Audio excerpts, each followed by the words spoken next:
Hello guys, welcome back to this channel. Kita akan membahas diagram yang keempat ya, UML diagram keempat yaitu sequence diagram. Oke, ini adalah diagram yang paling susah dibuat sebenarnya ya. Dibuat maksudnya dari from scratch gitu.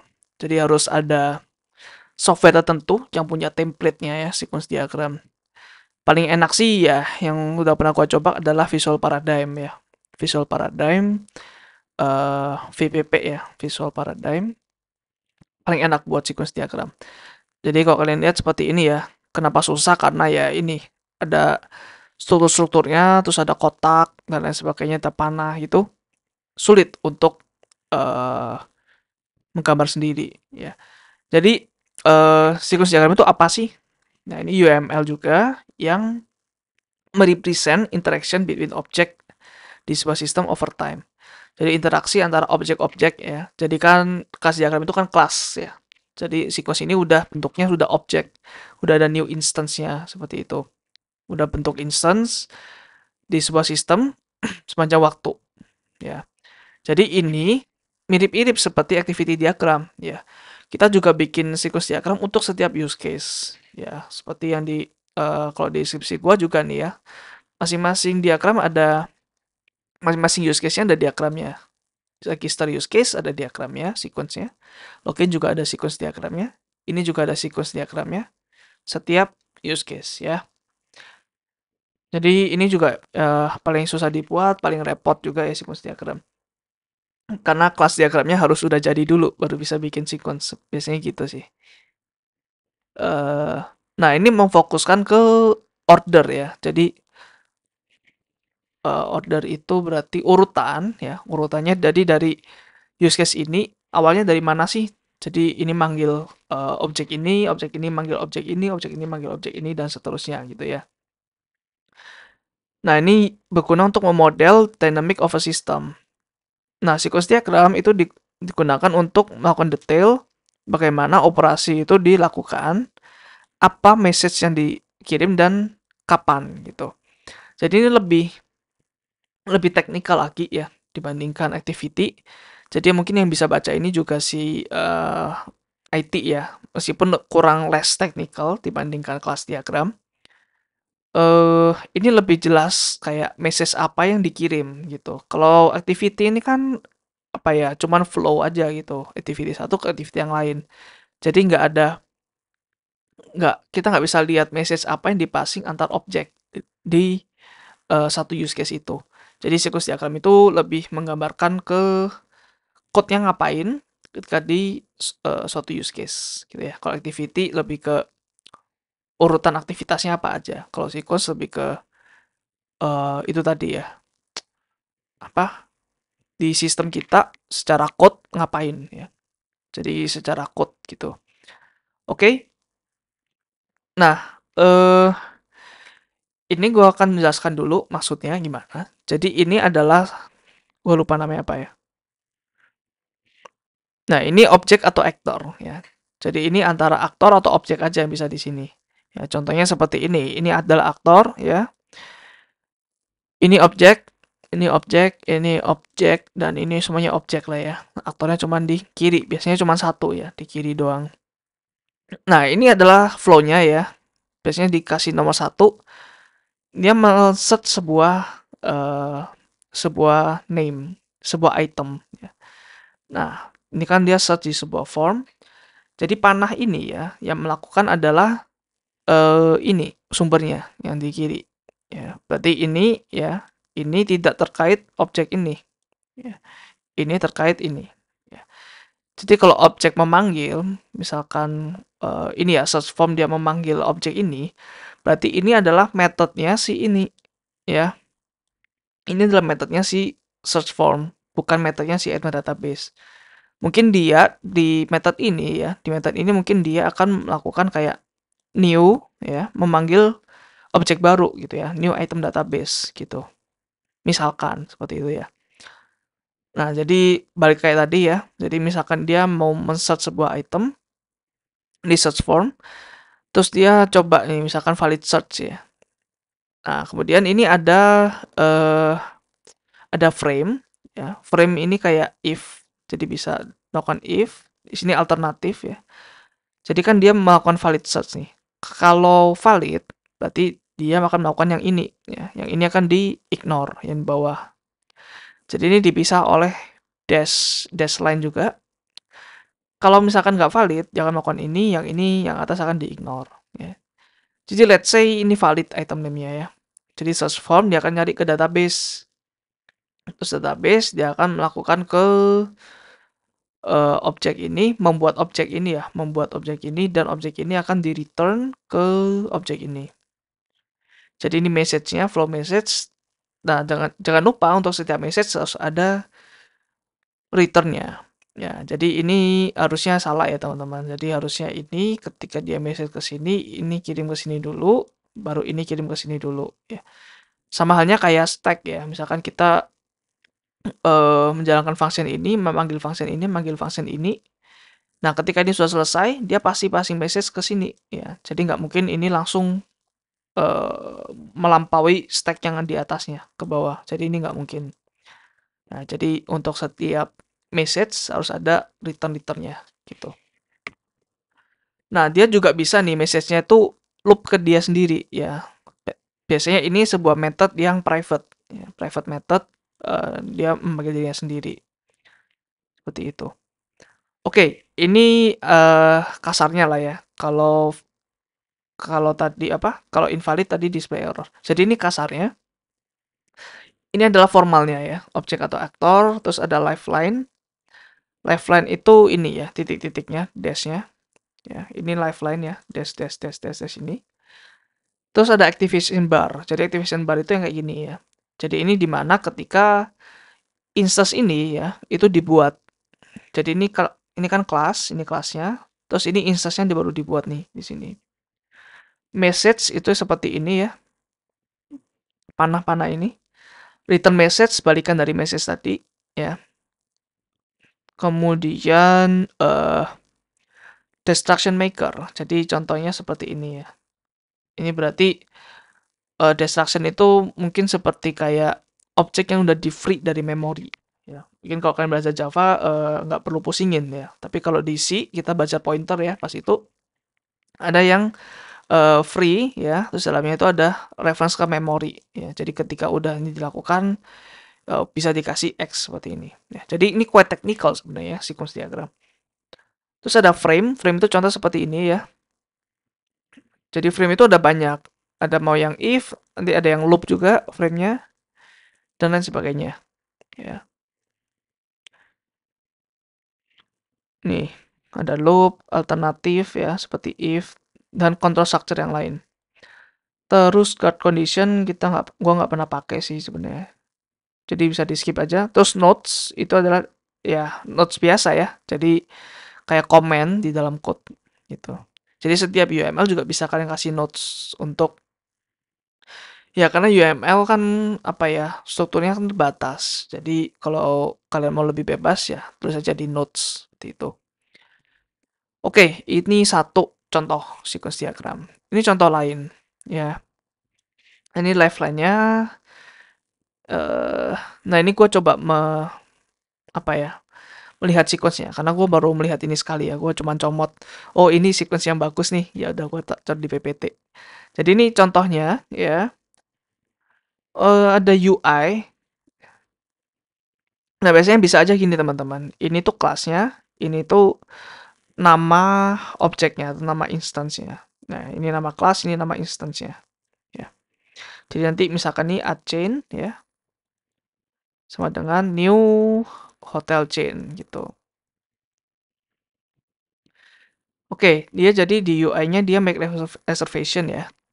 Terus si ini juga make reservation ke hotel. Oke, hotel chain sama hotel. Hotel chain ini berarti ada banyak hotel gitu ya.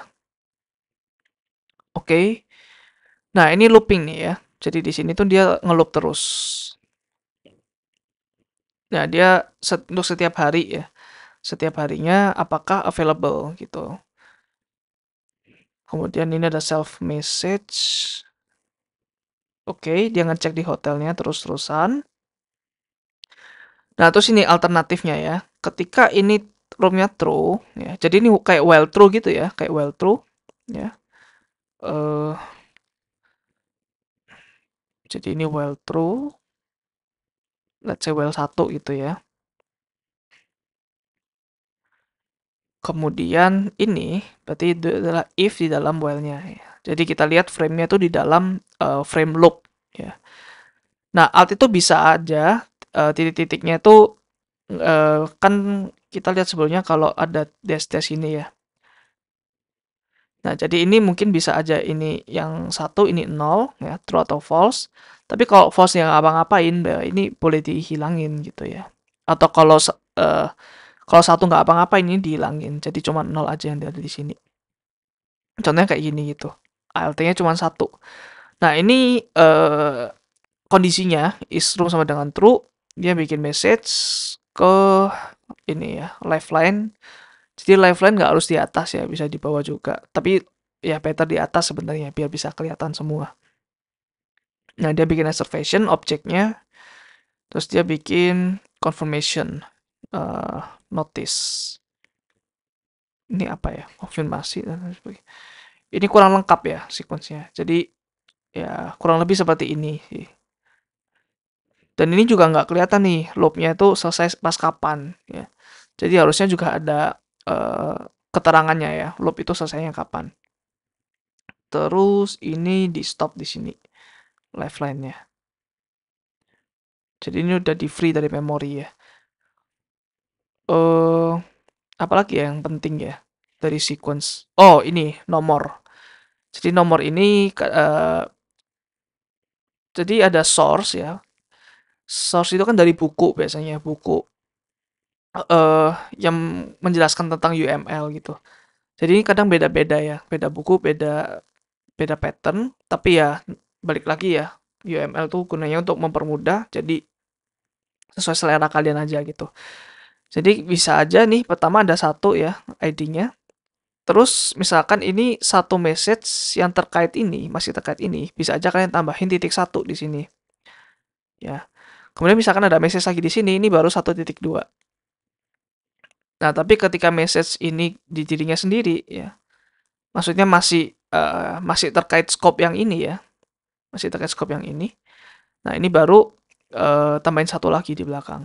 Ya. Jadi ini lebih better sih kayaknya ya daripada ini satu, ini dua, ini tiga gitu. Jadi lebih baik kayak gini karena kita bisa tahu parentnya siapa gitu. Dan ini contoh ya, contoh ini 111. Nah, ini kan masih di scope yang sama kayak ini, tapi beda eh beda flow berikutnya berarti ini di increment satu di paling belakang ya. Nah, ini tiba-tiba dua ini mungkin karena gue kurang tahu juga ya tiba-tiba dua ini kenapa ya, harusnya satu satu dua satu ya. Nah, dua kapan? Dua ketika ini semuanya udah selesai yang satu ya, terus ini dia mungkin windownya ngapain lagi baru dua ya. Nah, jadi kadang kayak software seperti VPP ya, Visual Paradigm itu dia membuat ini secara otomatis, enaknya seperti itu. Oke, sekarang lihat ke skripsi gua ya. Jadi ini contohnya, ya ribet ya bikinnya. Bayangkan untuk satu flow aja seperti ini nih ya. Nih, untuk ID-nya sepanjang ini ya, 211131. Ya, apa pusing ya. Nah, gua akan mencoba melihat yang login karena lumayan simple juga dan ya cocok lah ya. Nah, tapi karena di sini buram, gua harus pakai SVG-nya. Oke, gua pindah dulu ya. Kurang lebih seperti ini. Ini untuk login ya. Jadi di sini bisa aja kita kasih keterangan view ya. Ini berarti front end, bagian front end. Ini aktor. Jadi satu, yang pertama kita fill username sama password field. Terus ini kita mau post ke endpoint ini ya. Mungkin kalau kalian belum tahu bisa lihat video HTTP ya di modul networking. Kemudian modul app ini dia menjalankan ini ya, menjalankan method post ke endpoint login, terus ke user route, dia login ke out controller, Jadi ini out ini authentication ya. Terus ini dia mau melakukan mengquery ke DB, ke database. Di sini gua pakai MongoDB. Ya. MongoDB itu database non-relational yang akan kita bahas di modul database NoSQL. Nah, ini dia mau mencari ya method. Nah, karena ini sebenarnya database ini terlepas dari sistem OOP kita ya. Jadi ini dia berkomunikasinya via network. Jadi gua memessage-nya seperti ini. Ya, ini adalah protokolnya, dia pakai MongoDB. Ini adalah seperti domain name-nya ya. Terus ini portnya, terus ini adalah nama DB-nya. Terus ini setiap kali panggil dia ada return-nya ya.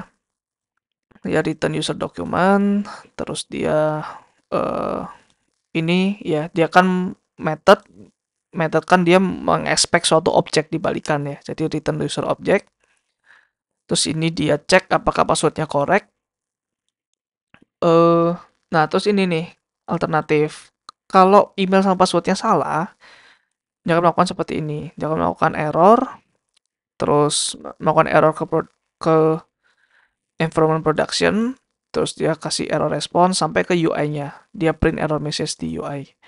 Tapi kalau benar, dia melakukan membuat token ya. Kita akan belajar ini banyak di nanti ya di modul web. Tenang aja ya. Mungkin kalau kalian belum tahu, ya dikira-kira aja ya. Jadi create send token, terus dia melakukan sukses message sampai ke login page. Nah, kalau usernya customer, ini kan beda ya, beda user. Jadi ini use case-nya kalau kalian masih udah lupa ya. Use case diagramnya seperti ini. Ini terkait ya dengan use case diagram. Tadi login ya. Nah, login kan bisa nih customer, bisa admin ya. Jadi apabila usernya customer ya, dia langsung ke redirect ke produk, ke menu produk. Kalau usernya admin, dia langsung ke redirect ke dashboard. Jadi ketika login, kalau kalian customer, langsung ditampilkan produk-produknya apa aja. Tapi kalau kalian login sebagai admin, langsung kalian bisa lihat dashboardnya. Bulan ini terjual berapa dan lain sebagainya. Jadi seperti itu ya. Mungkin, nah ini kenapa nggak ada returnnya, ya karena ini aktor, ya. Jadi aktor biasanya hanya men-trigger suatu sistem bekerja. Jadi make sense juga. Jadi suatu sistem bekerja uh, dari trigger dari suatu aktor. Seperti itu, ya. Oke, ini sequence diagram ya teman-teman. Jadi keempat diagram ini ya biasanya yang paling sering dipakai ya. Use case, activity, class, sequence. Dan diagram-diagram yang di bawah biasanya hanya tambahan, hanya opsional. Jadi yang paling sering dipakai adalah ini. Adalah ini, 4 hal ini. Ya. Yang di bawah ini opsional tergantung dari apa namanya sistem kita ya. Apabila sistem kita deployment-nya ribet, ya kalian harus bikin ini gitu. Apabila state-nya banyak dan komunikasi antar state-nya ribet, bikin ini. Kalau komunikasi antar objeknya ribet, ya bikin ini gitu. Dan lain sebagainya ya. So, itu teman-teman untuk sequence diagram. Thank you udah nonton sampai akhir dan see you di next video. Bye.